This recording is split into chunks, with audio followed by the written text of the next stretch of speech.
नमो नमः प्रिय छात्राः, कैसे हो? आशा से स्वस्थः कुशलः च भविष्यन्ति। हमने आपको पिछली कक्षा में आपका षष्ठ पाठ है यानी 6th चैप्टर दुग्ध गोपः का रिवीजन करवाया था। आपने उसे अच्छे से लर्न कर लिया होगा, रिवीजन उसका कर लिया होगा। आज हम पढ़ते हैं आपका 7वां पाठ है यानी 7th चैप्टर, जिसका अर्थ है, जिसका शीर्षक है अमृत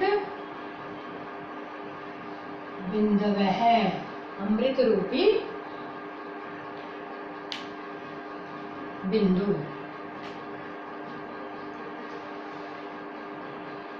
तो इसमें सुभाषित यानी अच्छे श्लोक दिए अमृत रूपी बिंदु।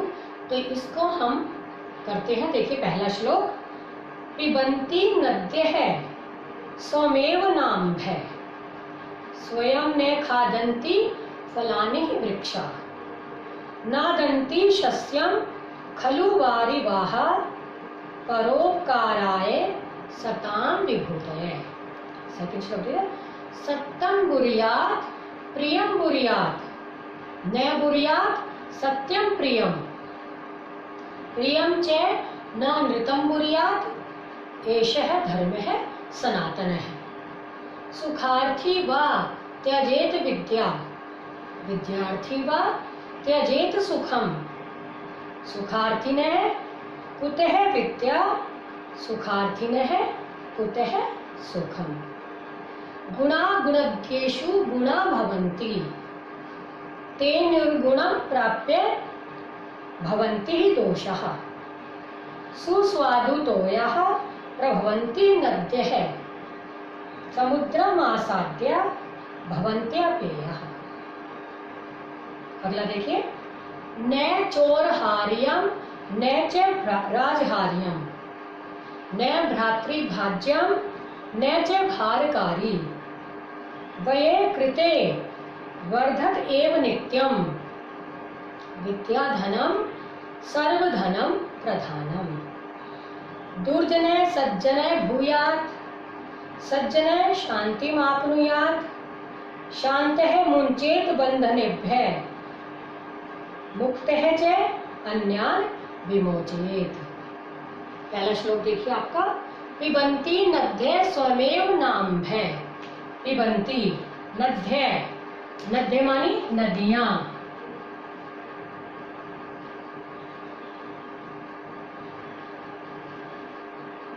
स्वमेव स्वयं जमा एव स्वयं ही, नते नदियां, न अम्भः न जमा अम्भः न अम्भः जल नहीं, और पिबन्ति मानी पीती।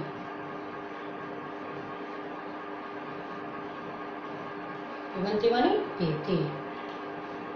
कि पिबन्ति नद्यः स्वमेव न अम्भः, कि नदियां स्वमेव स्वयं ही न अम्भः पिबन्ति, अपना जल स्वयं नहीं पीती। कि जो नदियां हैं वो अपना जल स्वयं नहीं पीती। स्वयं न खादन्ति फलानि वृक्षः, वृक्ष स्वमेव स्वयं स्वयं अपने, फलानि न खादन्ति अपने फल स्वयं नहीं खाते। कि जो वृक्ष है वो अपने फल स्वयं नहीं खाते। नादन्ति शस्यं खलु वारिवाः, नादन्ति न जमा अदन्ति, अदन्ति माने खाते। शस्यम फसल, वारिवाः वारी मानी जल को वाहन करने वाले, जल को उठाने वाले कौन? बादल। तो कहते हैं स्वयं नादन्ति शस्यम खलु वारिवाः, खलु मानी निश्चय ही, वारिवाः बादल, फसल नादंती नहीं खाते। कि वो क्या करते हैं, वर्षा करते हैं, फसलों को विकसित करते हैं, फसलें बढ़ा देते हैं, फसलों को अच्छी फसल करते हैं, लेकिन उन फसलों को स्वयं नहीं खाते। परोपकाराय सताम विभूतय, सताम सज्जनों की, सताम मानी सज्जनों की, विभूतय संपत्तियां, परोपकाराय सताम विभूतय कि सज्जनों की जो शक्ति है, जो धन है, जो संपत्तियां हैं, वे परोपकाराय परोपकार के लिए होती हैं। एक बार देख लो कि नदियां अपना जल स्वयं नहीं पीती, वृक्ष अपने फल स्वयं नहीं खाते, बादल निश्चय ही फसल नहीं खाते, क्योंकि सज्जनों की जो संपत्तियां हैं, जो धन है, उनकी शक्ति है, परोपकाराय परोपकार के लिए ही होती है, अर्थात दूसरों की भलाई के लिए ही होती है। देखो, प्रकृति के माध्यम से ये समझाया गया है कि जो सज्जन लोग होते हैं, जो महापुरुष होते हैं, वो क्या करते हैं, जो धन संपत्ति उनके पास होती है वो दूसरों के उपकार के लिए ही खर्च करते हैं। उनको जितना धन या जितने धन की उन्हें आवश्यकता होती है वो उतना ही धन अपने पास रखते हैं।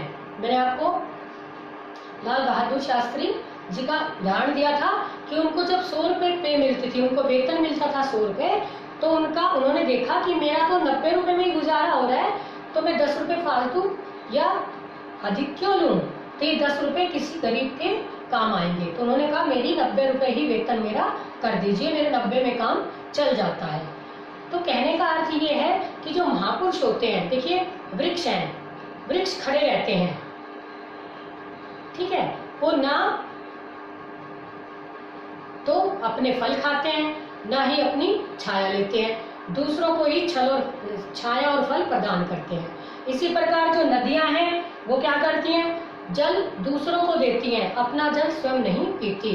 तो ये प्रकृति के माध्यम से लोगों पर भी लागू होता है। सज्जन लोग जो महापुरुष वही कहलाते हैं जो अपनी संपत्ति को जोड़ते नहीं, इकट्ठा नहीं करते, उन्हें किसी गरीब को, किसी निर्धन व्यक्ति को, किसी जरूरतमंद को दान में दे देते हैं, वही अच्छा महापुरुष या अच्छा व्यक्ति होता है, और जो महापुरुष कहलाता है सज्जन कहलाता है। ठीक है, इसलिए कहते हैं कि नदियां हैं वो दूसरों को जल देती हैं, अपना जल स्वयं नहीं पीती हैं।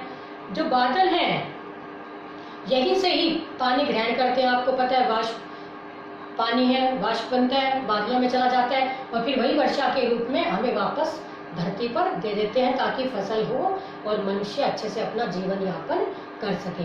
इसलिए कहते हैं जो सज्जनों की जो धन है उनके पास तो वही धन है, प्रकृति के पास तो बादल के पास जल है, नदी के पास जल है, वो भी नहीं पीती हैं, वृक्ष है उनके पास फल है तो वो दूसरों को ही प्रदान करते हैं। इसी प्रकार जो सज्जन लोग हैं उनके पास भी जो उनकी धन संपत्तियां होती हैं वो परोपकार के लिए यानी दूसरों की भलाई के लिए उनको दे देते हैं।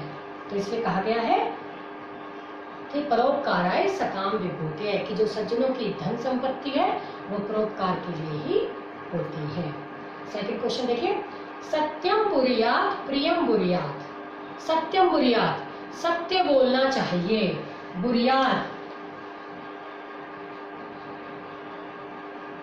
बुरियात विधिलिंग का प्रयोग है, ब्रू धातु विधिलिंग लकार प्रथम पुरुष एक वचन है कि सत्यम बुरियात, सत्य बोलना चाहिए। प्रियम बुरियात, प्रियम मानी मीठा बोलना चाहिए, कि सच बोलना चाहिए, मीठा बोलना चाहिए। न बुरियात सत्यम अप्रियम, न बुरियात नहीं बोलना चाहिए सत्यम अप्रियम। अप्रियम मानी कड़वा, जो मीठा नहीं है, मीठा नहीं है यानी कड़वा सच नहीं बोलना चाहिए। प्रियम च नानृतम, न जमा है नृतम, नानृतम का न जमा है नृतम, है मानी झूठ,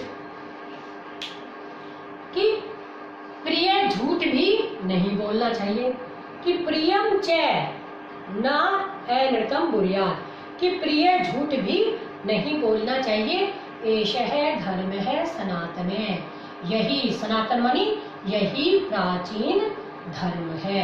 आप देखिएगा, इसे समझिएगा कि सच बोलना चाहिए, मीठा बोलना चाहिए। सब कहते हैं ना कि सत्य बोलना चाहिए, बिल्कुल सत्य बोलना चाहिए और मीठा भी बोलना चाहिए कि किसी को कड़वा ना लगे, भाई सच है, अच्छा बुरा ना लगे।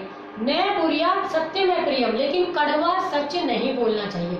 देखो हमें जो सामने दिखाई दे रहा है, मान लो कोई व्यक्ति है पतला है, कोई गंजा है, अगर हम उसे ऐसे बोलेंगे अरे गंजे, तो ये कड़वा सच हो गया ना। तो इसलिए ऐसा नहीं बोलना चाहिए, वो दिखाई दे रहा है अपने आप ही। कोई व्यक्ति पतला है, ओ पतले, कोई मोटा है व्यक्ति, अरे मोटे, तो ये हो गया कड़वा सच। तो इसलिए कहते हैं कड़वा सच भी नहीं बोलना चाहिए। और प्रिय झूठ भी, प्रिय झूठ यानी दूसरों की झूठी चापलूसी नहीं करनी चाहिए, कि झूठ बोलकर किसी को चढ़ाना या किसी को अपनी नंबर बनाने के लिए किसी को झूठ बोलना, उसे ऐसे ही झूठ बोल बोल के उसकी चापलूसी करना, उसको चढ़ाना, ऐसा भी नहीं करना चाहिए। कहते हैं प्रिय झूठ भी नहीं बोलना चाहिए, यही प्राचीन धर्म है। कि सच बोलना चाहिए और मीठा बोलना चाहिए, लेकिन कड़वा सच नहीं बोलना चाहिए और प्रिय झूठ भी नहीं बोलना चाहिए, यही प्राचीन धर्म है। आगे देखिए, सुखार्थी व त्यजेत विद्याम, विद्यार्थी व त्यजेत सुखम। सुखार्थी, सुख जमा अर्थी, क्या हो जाएगा? सुखार्थी का सुख जमा अर्थी, अर्थी का अर्थ होता है चाहने वाले को। सुखार्थी सुख चाहने वाले को, सुखार्थी सुख जमा अर्थी, सुख चाहने वाला। सुखार्थी का अर्थ है सुख चाहने वाले को। त्यजेत विद्या, या तो विद्या छोड़ देनी चाहिए, कि सुख चाहने वाले को त्यजेत, त्यजेत भी क्या है? छोड़ देना चाहिए। और आपका छोड़ देना चाहिए के अर्थ में किसका प्रयोग होता है? विधिलिंग लकार का, ये विधिलिंग है, छोड़ना चाहिए। विद्यार्थी व त्यजेत सुखम, विद्यार्थी विद्या जमा अर्थी, यानी विद्या चाहने वाले को सुखम त्यजेत, सुख छोड़ देना चाहिए। कि या तो सुख चाहने वाले को विद्या छोड़ देनी चाहिए या विद्या चाहने वाले को सुख छोड़ देना चाहिए। सुखार्थी है कुतः विद्या, कि सुख चाहने वाले को विद्या कुतः, कहां से? कुतः, कुतः मानी कहां से, कि जो व्यक्ति सुख चाहता है उसको विद्या कहां से प्राप्त होगी। और सुखार्थी विद्यार्थी ने कुतः सुखम, और विद्या चाहने वाले को सुख कहां से। आगे समझ में कि विद्या चाहने वाले को सुख चाहने वाले को विद्या छोड़ देनी चाहिए और विद्या चाहने वाले को सुख छोड़ देना चाहिए, क्योंकि सुख चाहने वाले को विद्या कहां से और विद्या चाहने वाले को सुख कहां से। समझिए कैसे? देखिए, जो व्यक्ति ज्ञान प्राप्त करता है, विद्या प्राप्त करता है, हम आपको समझाते हैं। एक स्टूडेंट है, एक छात्र है, वो क्या करता है? मुझे अच्छे मार्क्स लेने हैं, 95 से क्रॉस करना है, तो वो क्या करेगा? अच्छे से पढ़ाई करेगा, विद्या प्राप्त करने के लिए सुख का त्याग कर देगा, सोना भी छोड़ देगा। बाहर उसके मित्र खेल रहे हैं, बाहर उसको बुलाने आ रहे हैं, अच्छे अच्छे मिठाइयाँ बन रही हैं, पकवान बन रहे हैं, लेकिन वो उसे सबको तिलांजलि देकर क्या चाहेगा कि मुझे तो विद्या प्राप्त करनी है और मुझे 95 से क्रॉस करना है। तो क्या हुआ? उसने सुख को छोड़ दिया। तो इसलिए क्या कहा गया है? सुख चाहने वाले को, विद्या चाहने वाले को सुख छोड़ देना चाहिए, कि जो सुख चाहने वाला है उसको विद्या छोड़ देनी चाहिए। जो व्यक्ति सुख चाहता है कि मैं तो खेलूंगा, आराम से मौज मस्ती करूंगा, तो उसको विद्या प्राप्त नहीं होगी, क्योंकि वो अपना सारा ध्यान मौज मस्ती में ही लगाएगा। और फिर कहते हैं विद्या चाहने वाले को सुख छोड़ देना चाहिए। मैंने आपको बताया, एक विद्यार्थी है, विद्या चाहने वाला व्यक्ति है, छात्र है, वो क्या करेगा? विद्या प्राप्त करने के लिए अपने सभी सुखों का त्याग कर देगा। कहीं जाना है, कहीं घूमना है, कहीं शादी वगैरह है, कहीं फंक्शन है, वो कोई अटेंड नहीं करेगा कि मुझे तो पढ़ना है, विद्या को प्राप्त करना है, अच्छे मार्क्स लेने हैं, मुझे अपनी मंजिल तक पहुंचना है, इंजीनियर बनना है, डॉक्टर बनना है, या कोई भी अपना जो उसने लक्ष्य निर्धारित कर रखा है मुझे उसे प्राप्त करना है, इसलिए सुखों का त्याग करना पड़ेगा विद्या प्राप्त करने के लिए। और फिर कहते हैं सुख चाहने वाले, यदि कोई सुख चाहने वाला व्यक्ति है तो उसको फिर विद्या कहाँ से, उसे विद्या प्राप्त नहीं होगी, और विद्या चाहने वाले को सुख कहाँ से सुख प्राप्त होगा। लेकिन एक बात हम कहते हैं कि अभी आप जो विद्यार्थी जीवन है, यदि हम अभी त्याग कर लेंगे तो आगे हमें सुख स्वतः ही प्राप्त हो जाएगा, और यदि हम अपने अब मौज मस्ती कर ली तो आगे हमें दुख प्राप्त होगा।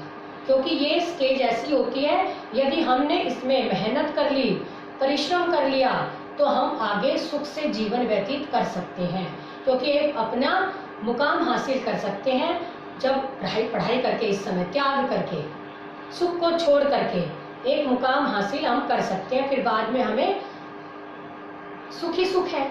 लेकिन अब हमने मौज मस्ती कर ली, विद्या प्राप्त नहीं की, मौज मस्ती कर ली, अब सुख प्राप्त कर लिया, तो बाद में जब हमें समझ आएगी, जब हमारी बुद्धि विवेक आएगा, तब हम सोचेंगे अरे हमने ये क्या किया, अब तो समय चला गया है, अब हम कुछ भी नहीं कर सकते।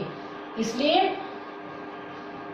कुछ भी मुकाम हासिल करने के लिए अब सुख को छोड़ना पड़ेगा, त्याग करना पड़ेगा, विद्या प्राप्त करने के लिए मेहनत करनी पड़ेगी, परिश्रम करना पड़ेगा। क्योंकि बेटा एक पंक्ति आई है, परिश्रमम विना या पुरुषार्थम बिना दैवम न सिद्ध्यति, कि पुरुषार्थ के बिना भाग्य भी सिद्ध नहीं होता। जो व्यक्ति पुरुषार्थ करता है वो अपने भाग्य को भी बदल देता है अपने परिश्रम से। तो इसलिए अगर हम अब परिश्रम करेंगे तो हमें आगे सफलता प्राप्त होगी, सुख प्राप्त करेंगे हम आगे।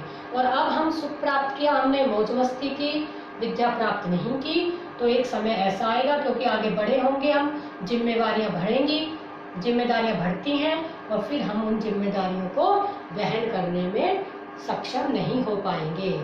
इसलिए अब त्याग कीजिए, आगे सुख प्राप्त होगा। यदि अब सुख प्राप्त किया तो आगे दुख प्राप्त होगा, क्योंकि समय निकल चुका होगा। आगे समझ में। अगला देखिए, गुणा गुणज्ञेषु गुणा भवन्ति ते निर्गुण प्राप्यम भवन्ति हि दोषा। गुणा गुणज्ञेषु, कि गुणः गुण, गुणज्ञेषु गुणवान व्यक्तियों में, कि गुणवान व्यक्तियों में गुणा भवन्ति, गुण ही बने रहते हैं। एक गुणवान व्यक्ति है, उसके अंदर जो गुण है वो गुण ही बने रहते हैं। कहते ते निर्गुणम प्राप्य, वे ही गुण प्राप्य, निर्गुणम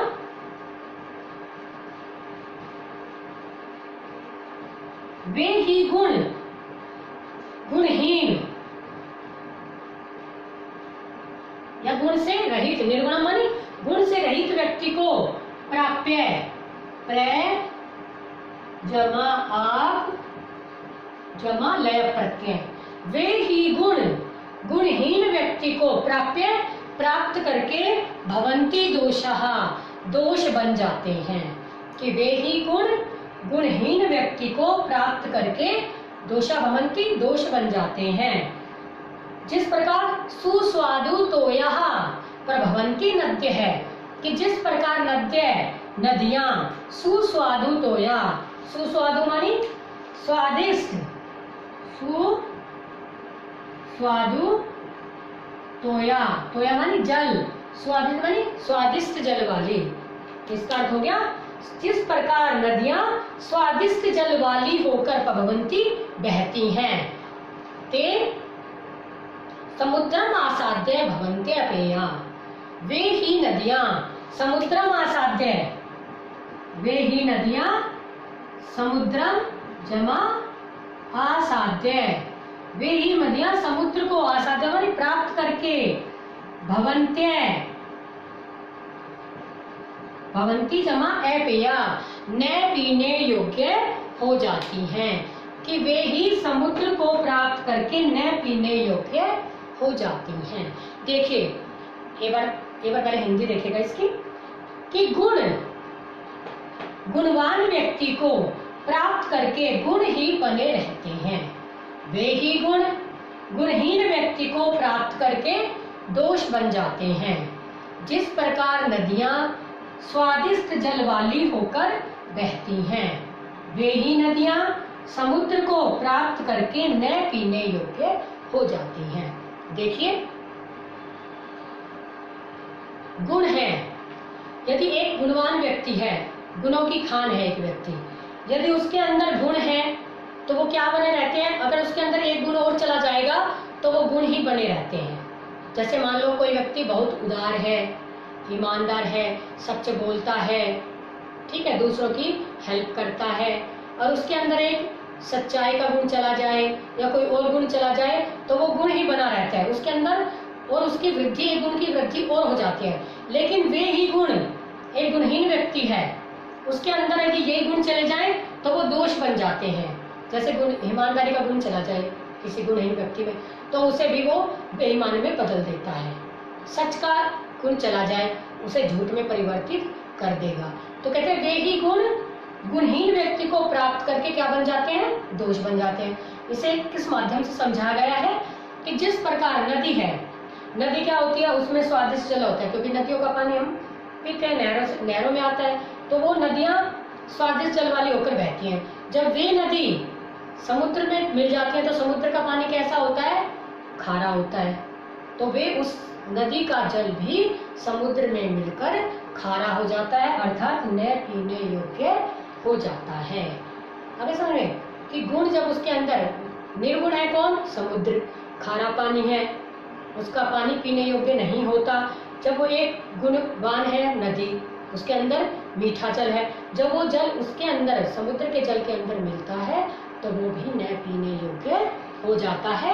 नदी और समुद्र के माध्यम से समझा गया है कि जो गुण होते हैं वो गुणवान व्यक्ति को प्राप्त करके गुण ही बने रहते हैं, और जब वे ही गुण गुणहीन व्यक्ति को प्राप्त करते हैं तो वो दोष बन जाते हैं। ठीक है, जिस प्रकार नदियां स्वादिष्ट जल वाली होकर बहती हैं, जब वे ही नदियां समुद्र में मिलती हैं तो न पीने योग्य हो जाती हैं।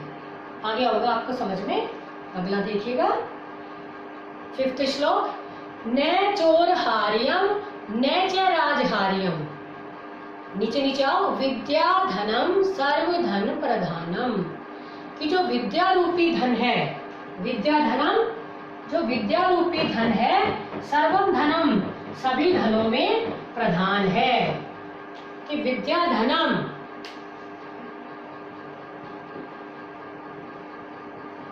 विद्या धनम, जो विद्या रूपी धन है, सर्वम धनम, सभी धनों में प्रधान है।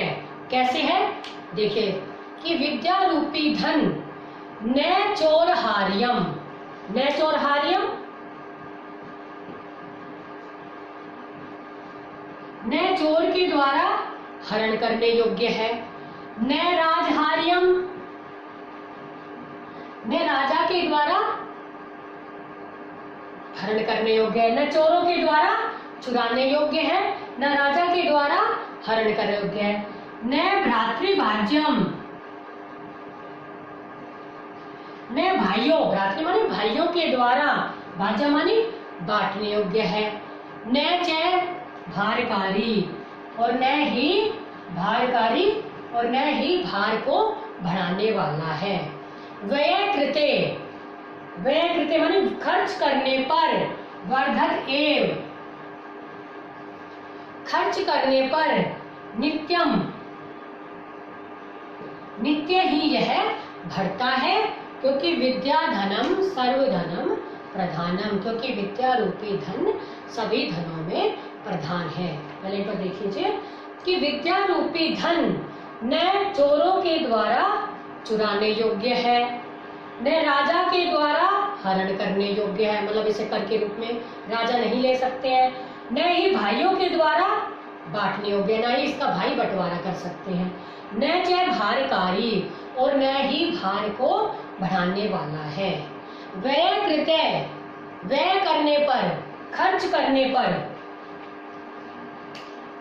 व्यय, व्यय मानी खर्च करना, खर्च करने पर नित्यमेव वर्धते, नित्य ही यह वर्धते बढ़ता है, क्योंकि विद्याधनम सर्वधनम प्रधानम, क्योंकि विद्याधन सभी धनों में प्रधान है। इसे समझिएगा, क्योंकि देखो एक धन है रुपए पैसे वाला, अगर हम उसे घर में रखते हैं तो चोर चुरा कर ले जा सकता है, ले जा सकता है ना, ले जाएगा, चोर चुरा लेगा उसको। लेकिन विद्या रूपी धन जो हमारे अंदर है उसे क्या चोर चुरा सकता है? नहीं चुरा सकता। इसलिए कह रहे हैं न राजा चोरों के द्वारा चुराने योग्य है। न राजहार्यम, जो विद्या जो धन है रुपए पैसे वाला जो धन है उसे राजा हर सकता है, कर नहीं देते, टैक्स लगाता है, उसे हम टैक्स रूप में देना पड़ता है। लेकिन राजहार्यम, राजा जो विद्या रूपी धन है उसे राजा नहीं हरण कर सकता, उसे नहीं ले सकता, और न ही भाइयों के द्वारा बांटने योग्य है। देखिए जो और धन है, जमीन जायदाद है, धन संपत्ति है, उसे भाइयों में बंटवारा हम कर देते हैं, इस भाई का इतना, इस भाई का इतना। लेकिन जो विद्या रूपी धन है, एक भाई ने बहुत अधिक विद्या अर्जित कर ली, बहुत अधिक ज्ञानवान है वो, विद्वान है वो, क्या दूसरा भाई उस विद्या को बांट सकता है? बिल्कुल नहीं।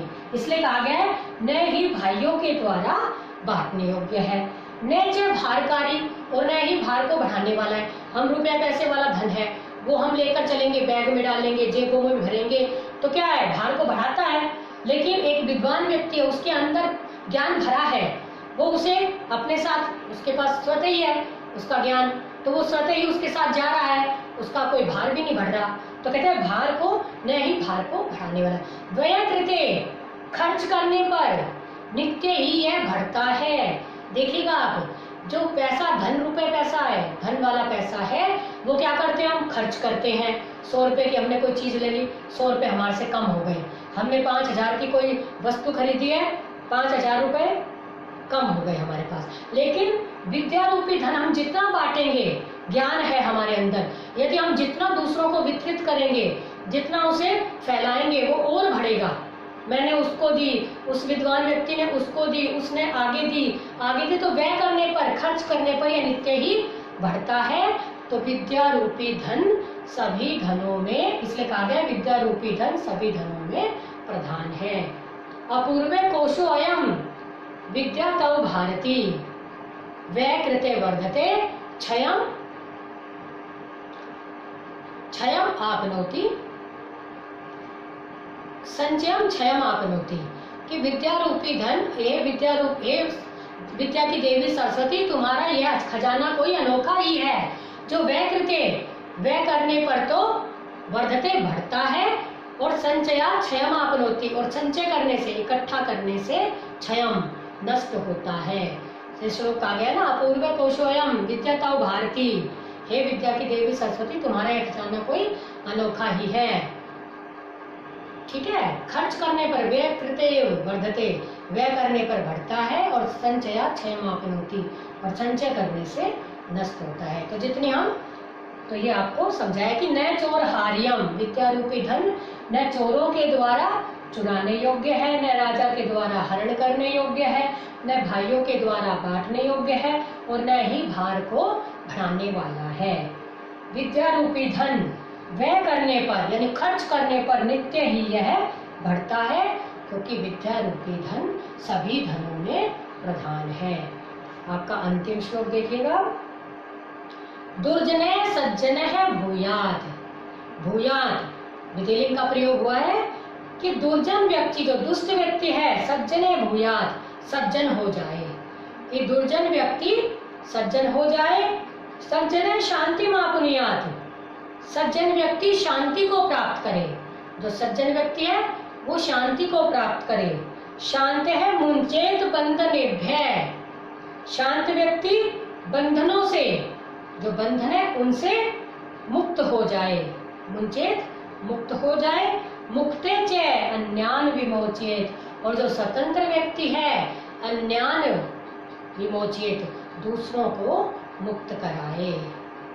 कि एक अच्छी जो वो दे रखा है, एक अच्छी बात है कि क्या है, जो दुष्ट व्यक्ति है, एक नीच व्यक्ति है, अधम व्यक्ति है, दुष्ट है, नीच व्यक्ति है, वो सज्जन है भूयात, कि वो सज्जन हो जाए। तो दुष्ट व्यक्ति है, सज्जनों की मित्रता करेगा, सज्जन हो जाएगा, अच्छों के साथ रहेगा। साधु संगति शीतला, आपको पता है कि सज्जनों की संगति शीतलता प्रदान करने वाली होती है। संसर्गजो दोषा भवन्ति, गुणा दोषा भवन्ति, कि संगति से ही दोष अथवा गुण होते हैं। कि दुर्जन व्यक्ति, जो दुष्ट व्यक्ति है, जो नीच व्यक्ति है, अधम व्यक्ति है, वो सज्जन हो जाए, और सज्जन व्यक्ति शांति को प्राप्त करे। जो सज्जन व्यक्ति है वो किसको प्राप्त करे? शांति को प्राप्त करे। आपको पता है कि जो सज्जन व्यक्ति होता है विनम्र होता है। आता है ना एक श्लोक, विद्या ददाति विनयम। जो एक विद्वान व्यक्ति होता है, एक ज्ञानवान व्यक्ति होता है, वो क्या होता है? विनम्रता को प्राप्त करता है। अगर उसके अंदर विनम्रता नहीं है तो उसने ज्ञान प्राप्त नहीं किया। विद्या ददाति विनयम, विनयाद याति पात्रताम, पात्रत्वात् धनम आपनोति, धनात् धर्मे ततः सुखम। कि विद्या ददाति विनयम, विद्या विनम्रता प्रदान करती है, और विनयाद याति पात्रताम, विनम्रता से व्यक्ति योग्यता प्राप्त करता है। पात्रत्वात् धनम आपनोति, योग्यता से धन प्राप्त होता है। अगर व्यक्ति योग्य है, समर्थ है, तो वो धन प्राप्त कर सकता है किसी भी क्षेत्र में जाकर के।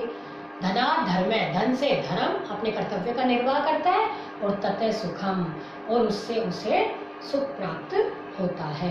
तो क्या कहा गया है कि जो सज्जन व्यक्ति है, अच्छा व्यक्ति है, वो क्या करे? शांति को प्राप्त करे।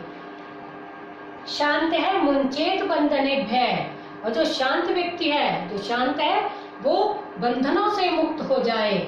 जो उसके बंधन है, जो गुलामी का बंधन है, चाहे किसी चीज का भी बंधन है, उससे वो मुक्त हो जाए।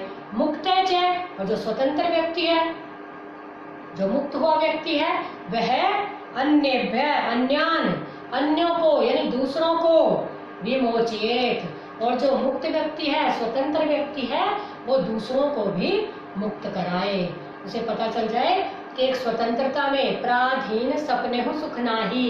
आपको पता है ना कि पराधीन व्यक्ति होता है, जो परधीन, पराधीन, परजमा अधीन, जो दूसरों के अधीन होता है व्यक्ति, उसे सपने में भी सुख प्राप्त नहीं होता। गुलामी का जो जीवन है वह हम भारतीयों ने भोगा है।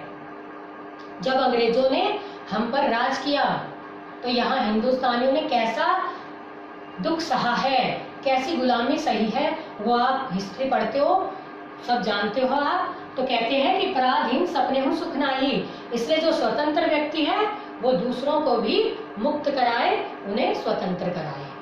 ठीक है, तो देखिएगा कि दुर्जन व्यक्ति सज्जन हो जाए, सज्जन व्यक्ति शांति को प्राप्त करे, शांत व्यक्ति बंधनों से स्वतंत्र हो यानी मुक्त हो या स्वतंत्र हो, और स्वतंत्र व्यक्ति अन्यान दूसरों को भी विमोचयेत, विमोच यानी मुक्त कराए।